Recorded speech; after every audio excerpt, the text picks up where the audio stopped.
Hello everyone and welcome back to Blue Spruce Hollow. If you watched my last episode, you'll remember that I started planting my containers, but I quickly ran out of potting soil.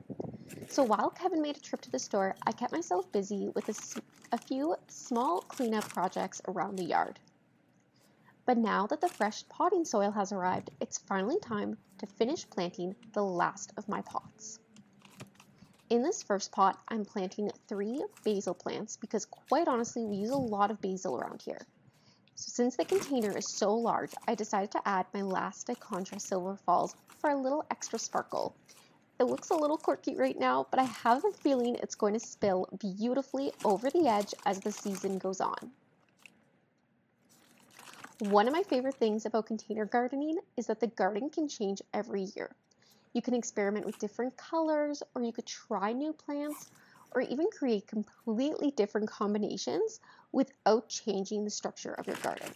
It's such a fun way to refresh your space and make it feel new every season. One thing I always try to do is water my plants before planting them. A well-hydrated root ball handles the transition much better than putting a dry plant into fresh potting soil, especially on a warm day. Luckily for me, it rained throughout the night, so these plants got a really good soaking before I even started. After I finish planting, I'll give all of these containers another deep watering. It's important to soak the entire pot so the potting mix settles around the roots and there aren't any dry pockets left behind.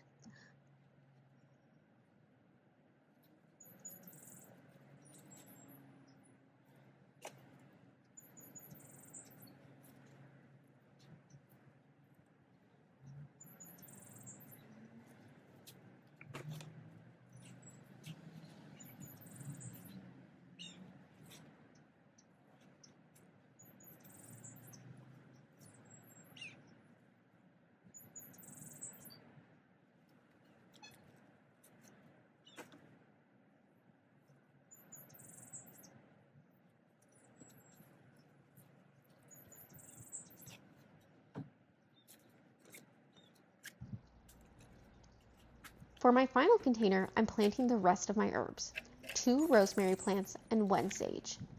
Looking back, I think that I would have loved to have had 3 rosemary plants instead, but one thing gardening has taught me is to work with what you have. Gardens are always evolving and there's always next season if you decide to change things.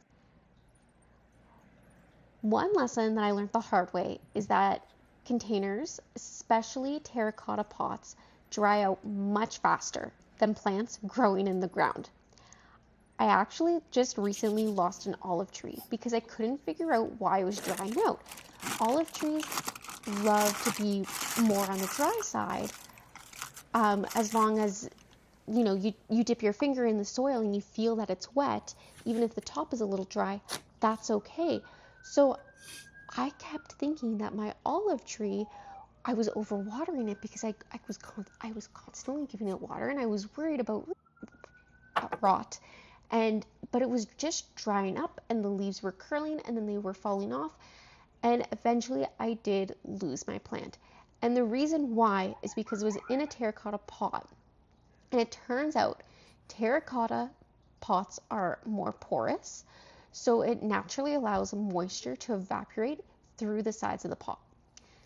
It was a tough lesson to learn, but I definitely won't forget it now moving forward. And I know some of these pots are plastic, like the ones I'm planting today, but some of the ones I planted in the last episode, they are actual terracotta, so they will need to be checked on and watered more regularly.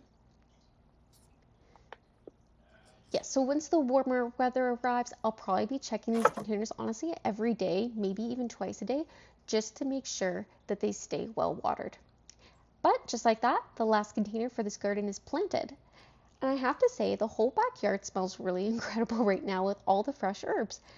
I can already picture warm summer evenings out here surrounded by the scent of rosemary, basil, lavender, and oregano. I'm really happy with how these containers turned out, and I can't wait to watch them fill in over the next few months. Thank you so much for joining me here at Blue Spruce Hollow. We'll see how it grows.